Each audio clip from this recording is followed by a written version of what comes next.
Olá, meu amigo, minha amiga, muito obrigado por vocês estarem aqui e os bons vão se conectando, né? Eu cheguei aqui outro dia, já somos mais de 167 mil pessoas, é muita gente, né?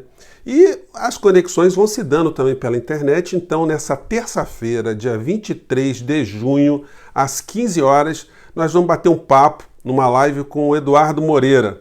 Vamos entender como é que foi essa transição dele para esse mundo do debate político e fazermos também projeções e análise do que será a economia do Brasil nos próximos meses, o que a gente pode esperar.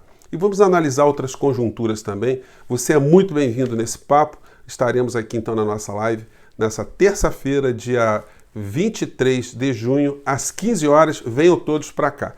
Gente, a gente tem discutido muito o debate violento, como a violência, como a intolerância, ela tem tomado conta de muitos ambientes, né?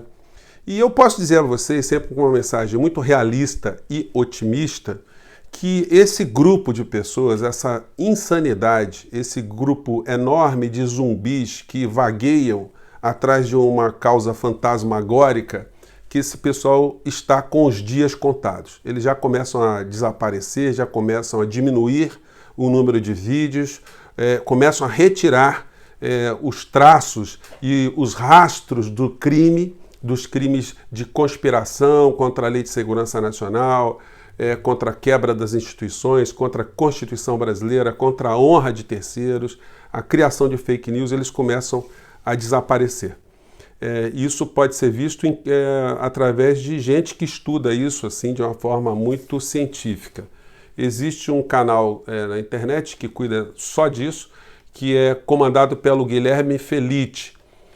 O site dele se chama Novelo Data, que faz análise de dados da internet. E ele demonstrou que só no mês de maio os grupos de youtubers bolsonaristas deletaram 1.112 vídeos. Gente arrependida, gente que está com receio, gente que está começando a perceber que cometeram crimes, cometeram danos à honra de terceiros e estão começando a dar uma desaparecida. Cada vez mais esse pessoal vai ficando envergonhado. A gente não pode confundir todas as pessoas que votaram em Bolsonaro com esse tipo de gente. Esse tipo de movimento surgiu em todas as partes do mundo e ainda existe em vários lugares, são fundamentalistas, são zumbis em cima de causas, como eu disse a vocês, fantasmagóricas. Eles não conseguem sequer identificar realisticamente causas de problemas. E aqui no Brasil eles estão se prestando a chamar a atenção de parte da sociedade enquanto o roubo acontece do outro lado. Eles são tão ignorantes, eles são tão desajustados em relação ao que acontece na realidade, que eles acham que estão, na cabeça deles, defendendo a causa fantasmagórica, defendendo o bem, quando de fato eles estão ajudando os estelionatários, os cientistas do golpe econômico, os elaboradores de estratégias de saque do povo brasileiro. São os psicopatas que operam no plano macroeconômico.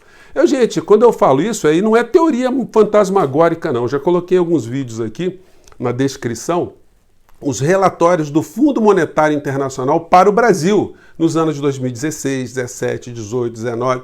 Todos os relatórios, se você pegar a fala de Paulo Guedes, você vai ver que ele simplesmente quer introduzir no Brasil uma agenda econômica que vem de fora para dentro, que não está preocupado com o povo brasileiro. O Fundo Monetário Internacional é uma instituição financeira, eles não estão preocupados com o trabalhador, com as nações, com povos indígenas, com o meio ambiente, não. O negócio deles é dinheiro, são grandes grupos transnacionais que organizam a política desses organismos para o Brasil, ou para países como o Brasil. E a gente tem esse testa de ferro, e, enfim, e esses grupos acabam chamando a atenção da sociedade de uma maneira geral, e os grandes meios de comunicação, eles vão rindo, e quem está se dando bem com essa estratégia também vai rindo. Esse pessoal deve dar gargalhadas do Bolsonaro, desse grupo de zumbis fantasmagóricos, né? Porque eles estão se dando bem.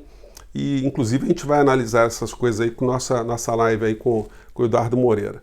Então, os vídeos já começaram a ser deletados. Esse pessoal já começa a recolher-se no porão da sua insignificância. Mas eles ficaram bastante contaminados, eles vão ficar bastante tempo ainda retroalimentando essa doença esquizofrênica, né? Isso aí sem nenhum tipo de deboche em cima das pessoas que têm enfermidades mentais, né, gente? Mas, francamente, o discurso que foi implementado no Brasil através da vinda do Olavo de Carvalho para as redes é o discurso da intolerância, o discurso da violência. E quando a violência ela começa a permear, né, ela começa a estar presente nos nossos papos do cotidiano, é porque a inteligência e a razão já foram para o brejo há muito tempo. Vocês imaginam se todos nós fôssemos discutir em algum ambiente, sempre com esse método de gritar, de tentar se impor pela força, pela coação, pelo medo, né, pela pressão, né, pela pressão física, a pressão das armas? Como é que seria o mundo se todo mundo fosse debater dessa forma? Um gritando com o outro, dentro da igreja, dentro da escola, dentro dos ambientes civilizados, nos supermercados. Gente, realmente o mundo deveria mudar, né? Em vez de planeta Terra, planeta hospício, né? Mas tem muitas pessoas que conseguem fazer adeptos porque ganham dinheiro. E aqui o estelionatário intelectual morde essa gente. Eu já vi muitas horas de vídeo do Olavo de Carvalho, já comprei vários livros, e ele engabela as pessoas que são muito incautas, ou são muito ignorantes, ou são incautas, ignorantes e arrogantes, e acabam se identificando com o discurso do ódio e o discurso da violência. Então eu peço paciência para vocês, porque eu vou elencar aqui alguns comportamentos para a gente analisar juntos se a gente tem que ter medo disso aqui ou se isso está condenado pela civilização humana a ficarem num gueto cada vez mais com os tarjas pretas lá. Vamos lá. 4.7, a linguagem é a mesma, os temas são os mesmos. É claro que isso está articulado há décadas. Há décadas existe esse gabinete do ódio contra o Olavo, porra! E vem o presidente dizer que é meu amigo, você não é meu amigo, não.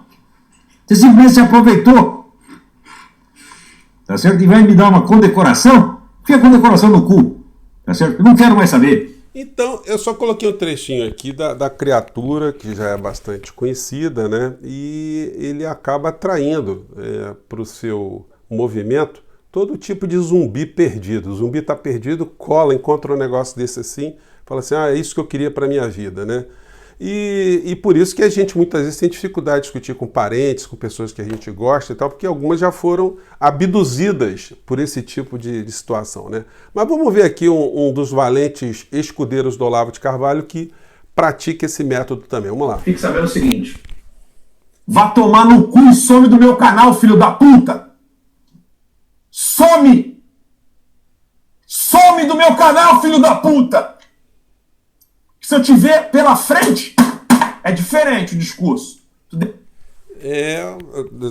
Você olha um negócio desse, não dá pra gente ficar com medo, né? Não pelos músculos, né? Mas pelo astral que a criatura está carregando ali, né? Uma alma pesadíssima, né? E a gente vai vendo o presidente da República, né? Reproduzindo o método de argumentação violenta, ou da violência como argumento. Vamos lá. O povo como todo que tome, mas de modo que seja ouvido o colegiado. Acabou, porra! Então, vocês imaginam, esse foi apenas um fragmento, porque se a gente procurar na internet, você vai encontrar uns 100 vídeos do Bolsonaro argumentando de forma violenta, falando algum tipo de grosseria. Tem algumas situações inusitadas, né? Essa aqui, por exemplo, é um deputado estadual bolsonarista fazendo um discurso também muito violento, muito viril, cheio de músculo, né? E depois passou pela situação patética, né, de ter a revelação de que é gay, revelação feita a pedido dele pela deputada Janaína Pascoal. A gente já comentou isso, mas o argumento é sempre o mesmo formato, né? Vamos lá. Olha, os senhores são uma vergonha! O Supremo é uma vergonha! Vergonha! Vergonha! O Supremo Tribunal Federal é uma vergonha! Então vocês imaginem se todo mundo fosse argumentar assim, né, no mundo, né? Realmente o planeta Terra, como eu disse a vocês, tinha que mudar de nome. A gente vai pegando várias. Eu estou pegando aqui só os que a gente coleciona aqui pela internet, assim, numa peneirada rápida, né? Vamos pegar aqui a Sara, uma discípula olavista e bolsonarista. Vamos lá. Alexandre Moraes, pega essa gravação e enfia no meio do seu cu, seu filho da puta, seu arrombado do caralho. Seu merda! Seu merda! Bom, gente, eu não vou colocar muito não, porque como eu diverti vocês, né? A gente tem que ter muita tranquilidade para analisar essa gente, analisar essas coisas todas. Tem uns que são mais violentos ainda, mais nervosos. Esse aqui, então, deputado federal que se elegeu porque quebrou, né, se notalizou para a sociedade aqui no Brasil por ter feito o ato corajoso de quebrar a placa de uma pessoa cujo nome era de uma pessoa assassinada, quebrou a placa de Marielle. E aí encontrou muita gente que se encantou com isso e votou nessa criatura para ser deputado federal. Aqui um pronunciamento dele depois de uma manifestação. Vamos lá. Gosto de agredir, de bater. Deixar um recadinho para vocês. Tem muito policial, meus amigos. Meus amigos não, amigo caralho, seus filha da puta. Tem muito policial armado nessas manifestações que um de vocês vai achar o de vocês, hein? Na hora que vocês vierem tomar no meio da testa, no meio do peito, e cair o primeiro, vocês vão entender do que vocês estão se metendo. Seus filhos da puta. Vocês não mandam em porra nenhuma não, seus comunistas. Eu tava lá em Copacabana agora e chamei... Então tem sempre um comunista debaixo da cama de uma criatura como essa, né? Eu fico pensando como é que são os sonhos dessas criaturas, né? Como é que eles vão se conectando, né? E aí um dos mais bizarros que eu achei foi desse camarada aqui, que também tem site na internet e que mistura, tem um canal no YouTube, né? Que mistura Deus, bota um monte de situação no mundo. Vamos conferir aqui, gente, vamos lá. A doutrina de Deus, que é a que o Bolsonaro defende, você está se aliando ao próprio anticristo. Então, se você votou num canalha, um comunista, que não respeita a vida humana, os seres humanos, que nem esse Rui Costa, você foi enganado, tudo bem, mas está na hora de entender a importância do governo Bolsonaro, desse homem. Esse homem é um enviado de Deus, não é mais um político apenas.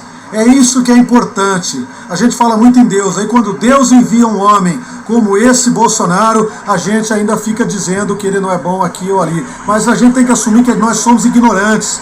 Nós somos umas bestas feras mesmo. Nós não entendemos do que é a política. Se nós não entendemos, nós temos que aprender com quem sabe. Tá bom? Então existe o bem...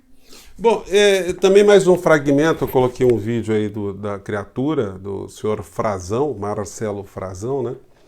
Que mistura essas coisas todas. Ele diz que muitas dessas pessoas acreditam que o Bolsonaro foi enviado por Deus.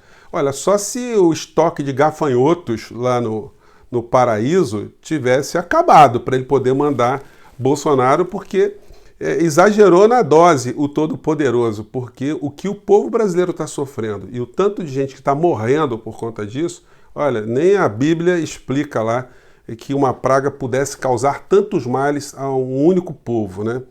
E quando a gente fala nesse discurso violento que esse pessoal tem, como é que a gente deve reagir, a gente não deve confundir a não violência, a racionalidade, o comportamento de enfrentamento duro com passividade.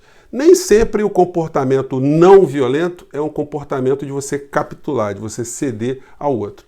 Nos Estados Unidos a gente teve movimentos muito interessantes de duas heroínas, né? Uma chamada Claudette Collen e outra chamada Rosa Parks, né?